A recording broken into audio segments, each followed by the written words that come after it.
Hello বন্ধুরা, আজকে আমরা 24 ইঞ্চি এলইডি টিভির লাইট প্রবলেম আমরা এখন লাইট চেঞ্জ করে দেখব। আমরা এখন লাইট চেঞ্জ করব। তার আগে আমি একটু কাজ করে নিয়েছি, ডিসপ্লেটা আলাদা করে নিয়েছি। এই যে ডিসপ্লেটা এটা থেকে আলাদা করে নিয়ে নিছি যাতে ডিসপ্লেটা না সমস্যা হয়। একটা সুন্দর সেফ জায়গায় রাখলাম। এরপর আমরা দেখি বাতি চেঞ্জ করে এখন দেখতেছি বাতি জ্বলে না। তা আমরা এখন বাতি চেঞ্জ করা হয়েছে।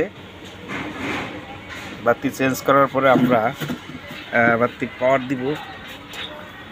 পাওয়ার দেওয়ার পরে আমরা দেখব দিয়ে বাতি আসছে।